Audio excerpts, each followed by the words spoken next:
Great question. So what do we do to help strengthen the family, family units, family structures? Because the idea and the belief, which is borne out very much, I think, in lots of research and just in our own knowledge base, that a lot of these issues are grounded in people's home lives.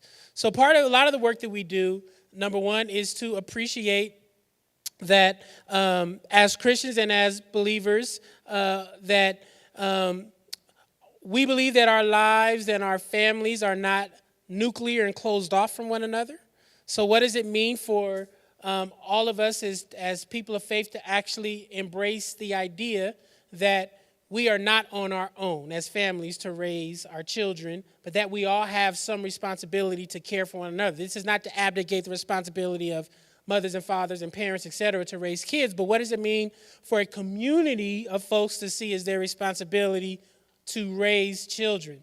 An old African proverb says it takes a village to raise a child, right? So there are certain responsibilities that we think, parents and family units have, but what does it mean for us to appreciate? When I was growing up, again, in my neighborhoods and my families, I had two great parents my whole life. But there were moments in my life where I couldn't stand my parents. I mean, if they told me to go right, I went left, and I went hard left. Somebody say amen, right? But I'm so thankful that there were other folks in my church and community that when I went hard left, they were right there, right? I didn't go hard left into the hands of the OG in the neighborhood. I went hard left into the arms of members of my church or my community who helped see my life, who saw my life as an extension of, some responsibility to care as an adult. So we try to really destabilize some of the nuclear family notions, right? That would, cut us off from each other and make us not feel that we all have a responsibility to rear and take care of children and families. Then the second thing we do is we have lots of parenting classes that we engage in that help folks understand, how to better deal with a generation of postmodern kids who are being so exposed to things at such an early age, things that some of us, older folks, didn't get exposed to until we went away to college, far from the reaches of our parents. Amen. So we do lots of parenting classes. One interesting thing that we also do is try to raise the awareness that one of the reasons why we must dismantle the new Jim Crow is because of the impact it has on families.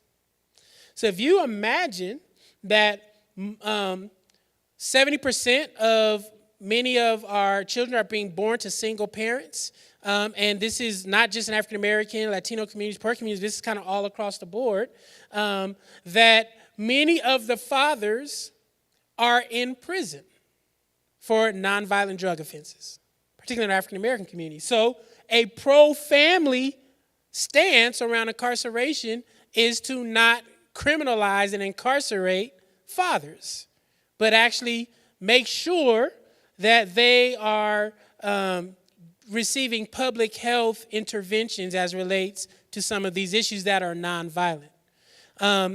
Make sure that most families break up, we all know, because of financial pressures.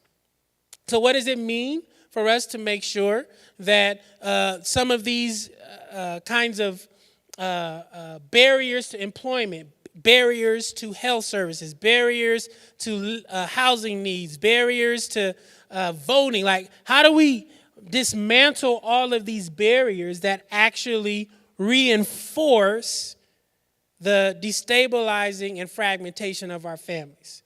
So we try to, again, show and appreciate that families do not exist in a vacuum in our country, that many of our families are running up against systems that, in large cases, either punish families or support families.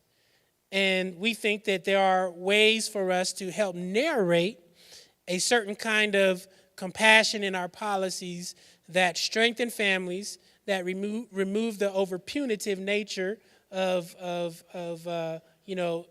bad decision making or even criminal behavior, that actually kind of infuse and implement more restorative justice practices.